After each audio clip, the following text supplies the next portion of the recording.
Good morning. It is Monday, the 11th of May. I'm Maeve McMahon, and this is Europe Today, your daily date with European news and analysis live here on Euronews. Coming up, EU foreign ministers gather in Brussels for talks on the ongoing war in the Middle East. Joined by Canada's Foreign Minister, Anita Anand, they'll be discussing the diplomatic deadlock between the US and Iran after President Trump slammed Iran's counter-proposals as, quote, totally unacceptable.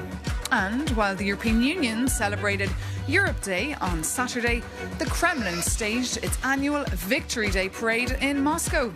President Putin defended Russia's full-scale war in Ukraine. He criticised NATO and also hinted that the conflict could be nearing an end. We'll debunk his speech. And Hungary has a new Prime Minister. In an inauguration ceremony that took a rather lively turn, Péter Magyar was sworn in to lead the country for the next 4 years. Excitement levels were so high that the stage literally turned into a dance floor. And the World Health Organization says there's no cause for panic after a cruise ship linked to the hantavirus outbreak docked in Tenerife. Passengers must remain, though, in quarantine for 42 days. But foreign ministers are huddling, as I said, in Brussels today, just while Russia's Vladimir Putin has said he's ready to meet Ukraine's President Zelensky to discuss ending the full-scale war. For the latest, we can bring in now our Ukraine correspondent, Sasha Vakalina. Sasha, is there any evidence to back up this statement, what Putin said, that he's ready to end the war?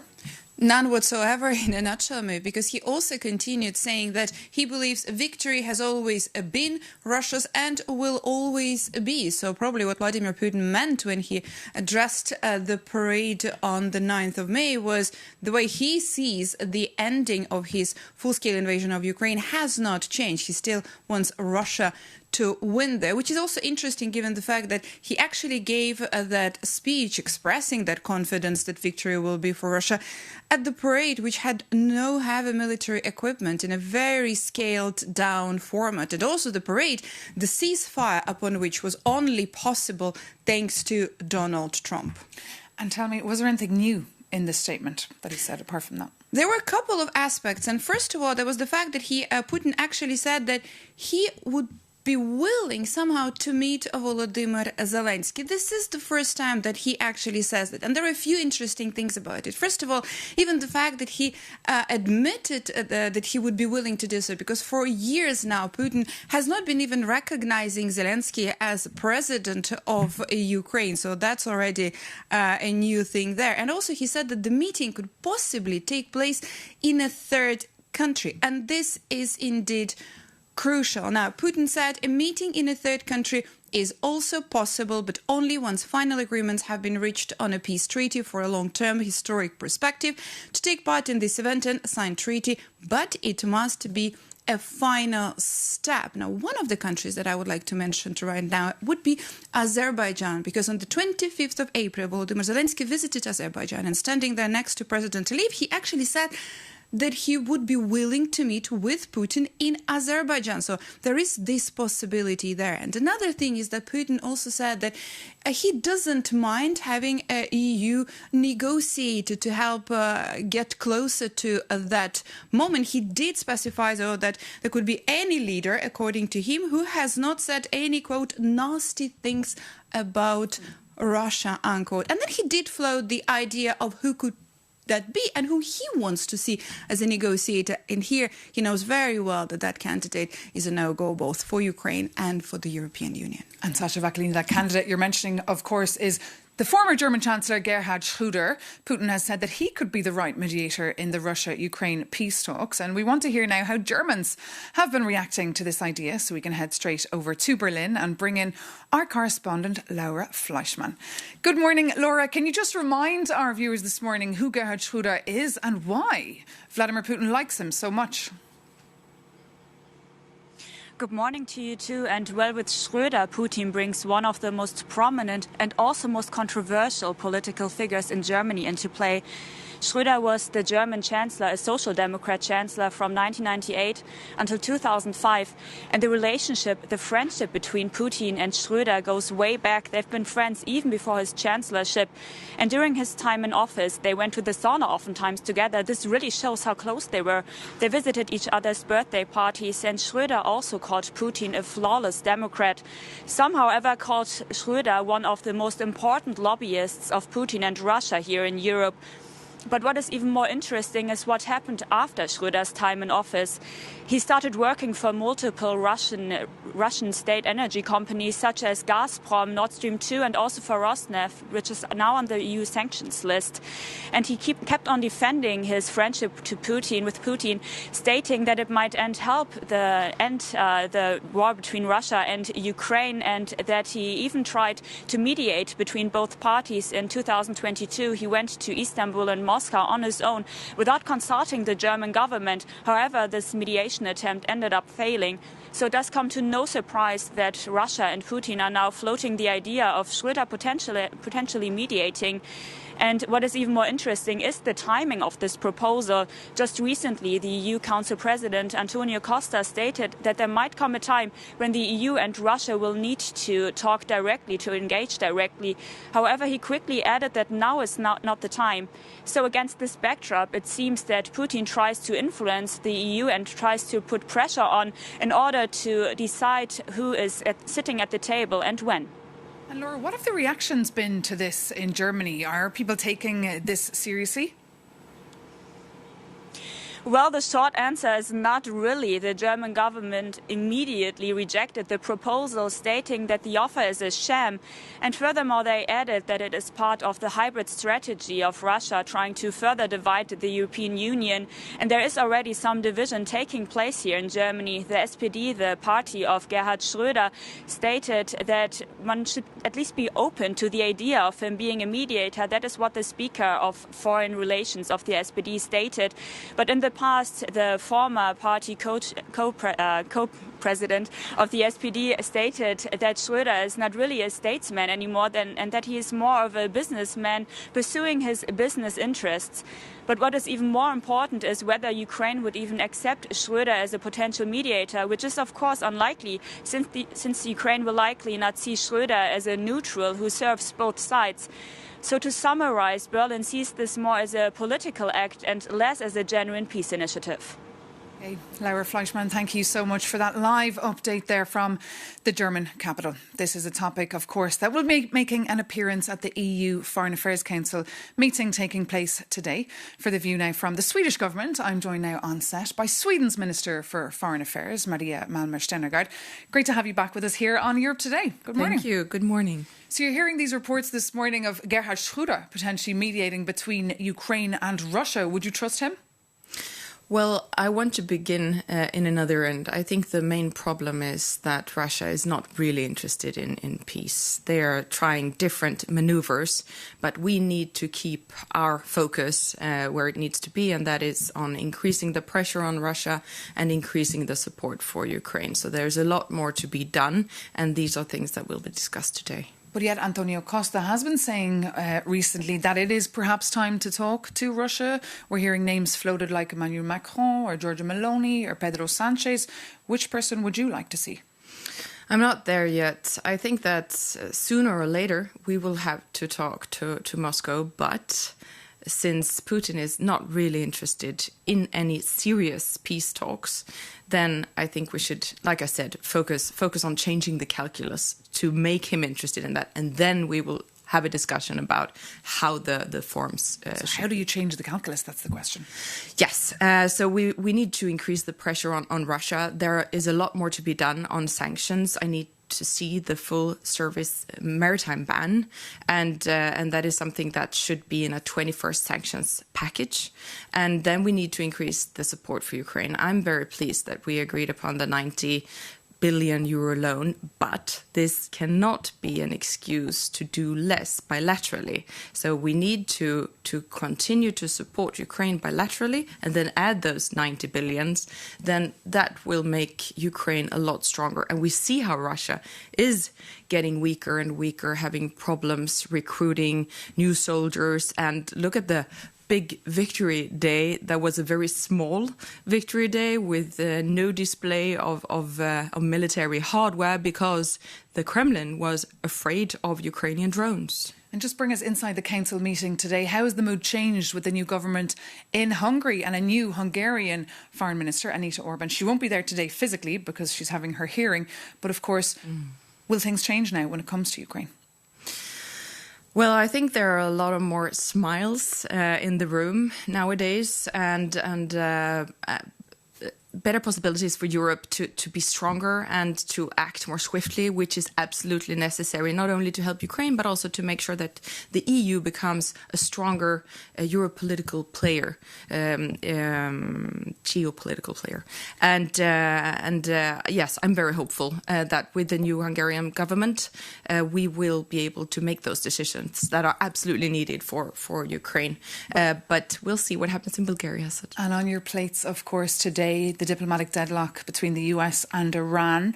It feels sometimes like the EU is just staring at the Strait of Hormuz with absolutely no say in the matter and just hoping the problem will go away.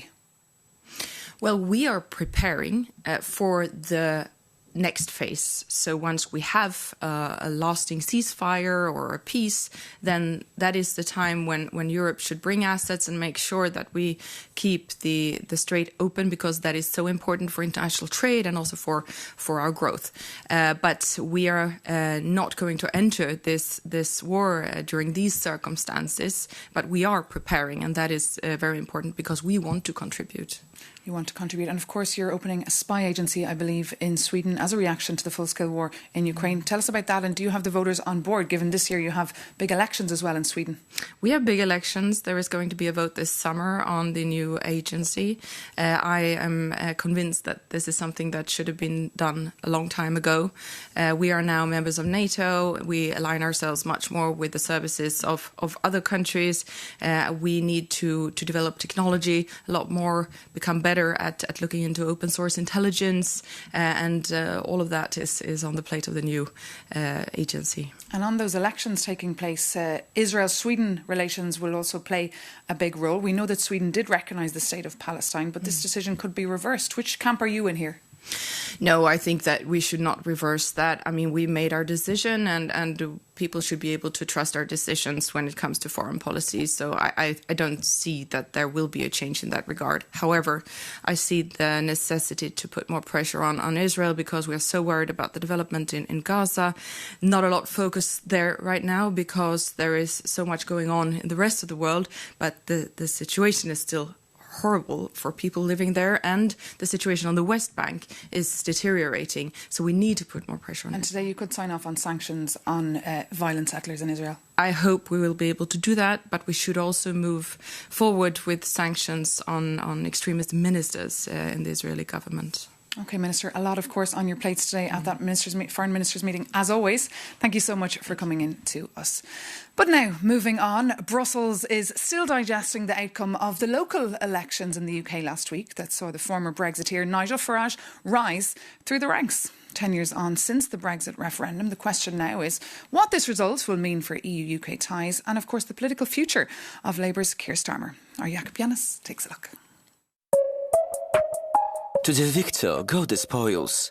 Nigel Farage's pro-Brexit Reform UK party became the biggest winner of last week's English local elections, gaining over 1,400 council seats. We have absolutely stormed it. These are historic results.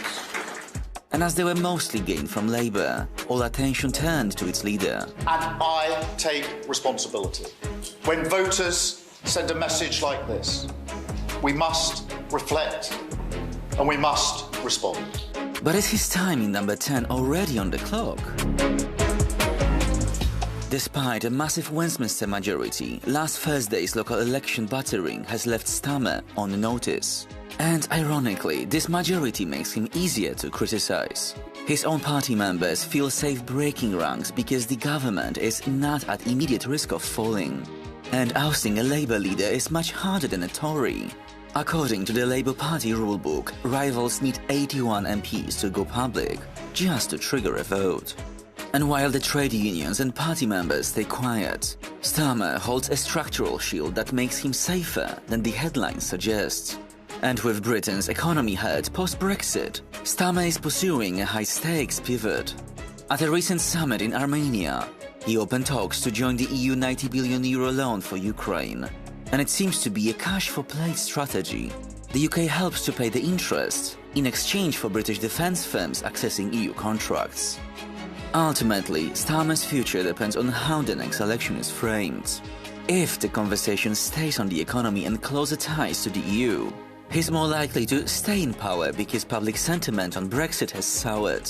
But if the framing shifts to migration, Nigel Farage and Reform UK hold the advantage. And for now, the English public is left to see whether his grand vision for the country can survive a stark reality of local politics. Jakub Janis there on a story that's been closely watched here from Brussels. But now, just over 1 month or under 1 month after historic elections, Hungary's new Prime Minister, Péter Magyar, was sworn in on Saturday in Budapest, bringing an end to Viktor Orbán's 16 years in power. Tens of thousands of Hungarians gathered outside the iconic Parliament building in Budapest to celebrate the moment. For more now on what challenges face the new Prime Minister, I'm joined by our Hungarian correspondent, Schroeder. So we're looking at those pictures there that quite frankly resemble a festival or a big, huge party, but huge expectations now on Péter Magyar. Their voters are euphoric, but the question, will he be able to deliver? Tell us more about this moment. Well, good morning. As you said, Péter Magyar made sure that everyone in Hungary during the weekend talks about his inauguration. They made a huge show, a huge festival out of these events. There was a children's choir playing in the chamber. Some deputies were crying. The minister was dancing. Péter Magyar made even the DJ.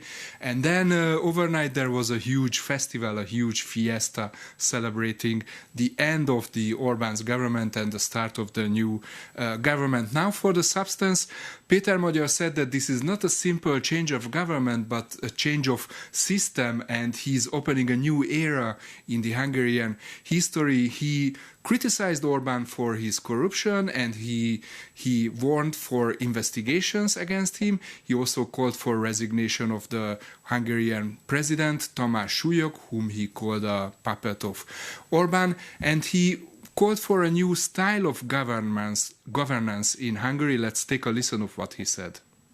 Egy országot fel lehet emelni néhány bátor és tisztességes döntéssel. A country can be lifted up by a few courageous and honest decisions, but it can also be destroyed by selfishness and arrogance. That is precisely what I would like to state clearly here, in the House of Hungarian Democracy and Constitutionalism, that I will not rule over Hungary. I will serve my country. Szolgálni fogom a hazámat. A very enthusiastic Péter Magyar there, the new Prime Minister of Hungary. But Schroeder, what about Viktor Orbán? What is his legacy? He seems to have just disappeared from the political sphere.